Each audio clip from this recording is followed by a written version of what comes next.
to take you guys on a little hopeful walk down the Blue Trail here at our church. I wanted to call it a hopeful walk because I think there's some things, some hopeful things that I can share with you guys. I hope that you're not feeling despair. After looking at some data, I'm not feeling despair. I don't think I really was feeling despair anyways, because as I'm sure you've heard, especially on this past Easter week, we know that God is sovereign. We know that there is hope for eternity. But I also want to let people know that God can also, and on top of giving us hope for eternity, there are hopeful things that He can give us in the temporary times. So in our very situation, there are things that He's giving us hope for. I think that God has given us the ability to do math and science and analyze things and correctly look at data and really figure out the trajectory of bad things like this pandemic, right? So what we've seen is that we've seen numbers increase in America recently. We know that we've been lagging a little bit behind the rest of the world in the start of this pandemic. So before we started it, the rest of the world had already started it, and then it finally made its way over here. But I want to give you guys some hope because I've heard that Germany has been doing a good job. That's what I hear, is that Germany is doing a good job containing this pandemic. And so I wanted to run some numbers by you guys because I think that we are actually pretty comparable to Germany right now. So if you look at the raw data, you see that we have 650,000 about at this time, about 650,000 cases. Germany has about 135,000 cases.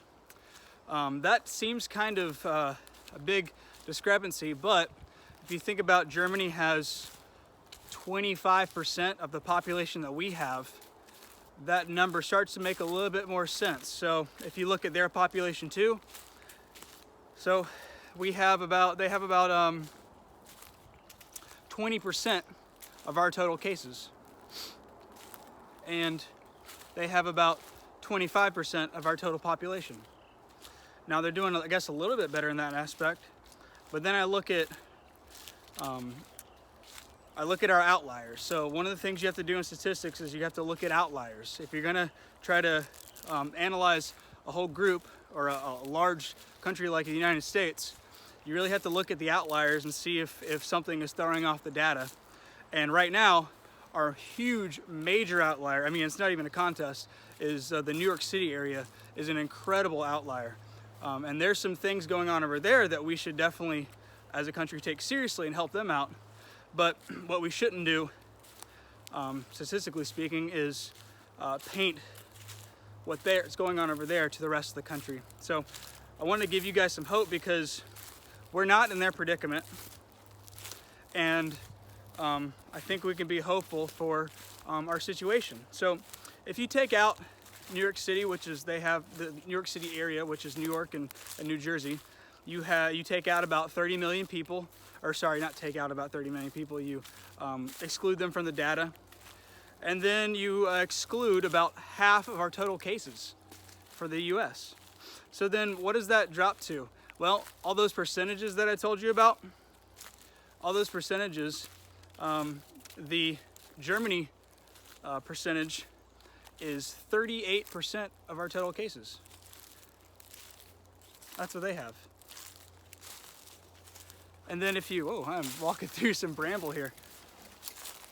And then that compares to about, I believe, 28% of our total population. So now we're seeing we're actually doing a lot better for the rest of the country. And then if you take out their outlier, which I think is, I hope I'm saying it right, Bavaria, you exclude about, I think it was 13 million people. from the data. And so those numbers, they drop a little bit. So they drop from 38 to about, I think it's somewhere around 28% of our total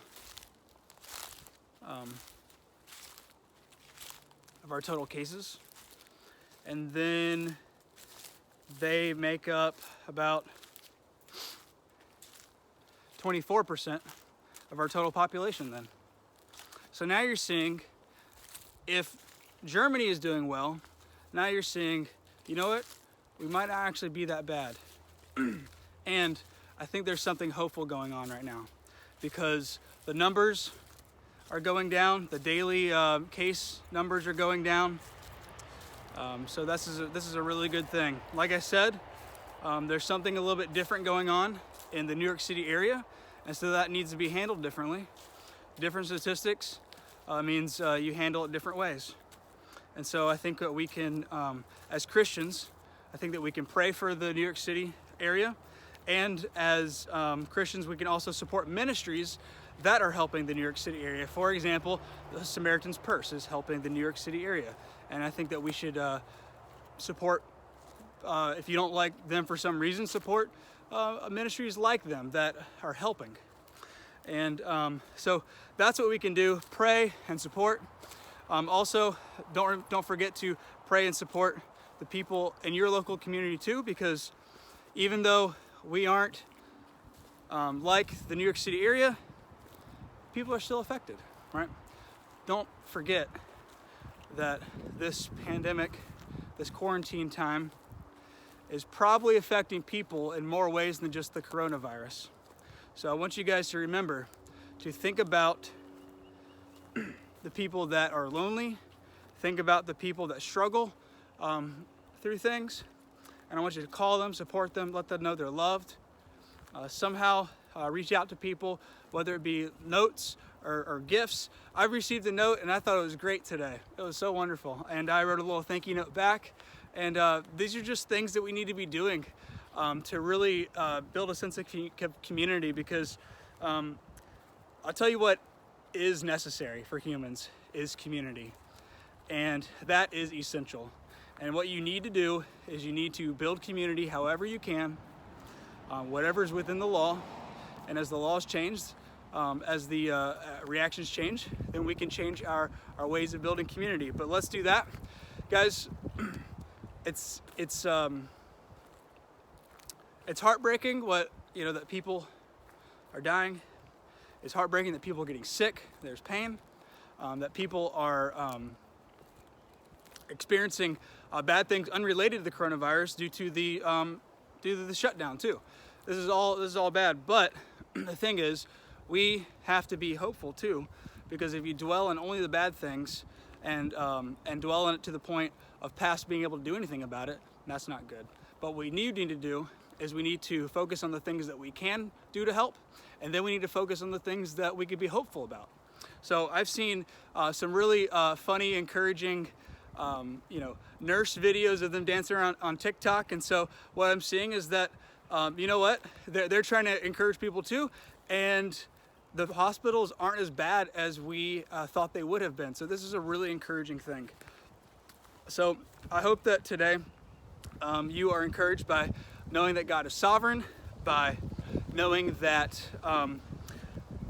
you have hope in eternity, but also that God has provided you a way to have hope in the here and now, temporal, because right now is part of eternity, and right now God is working here and now, and He's giving us things like math and statistics and ways to analyze things, and ways to combat viruses, and ways to build community when times are hard, and all those sorts of things. So be hopeful, be prayerful, and connect with one another in any way that you can.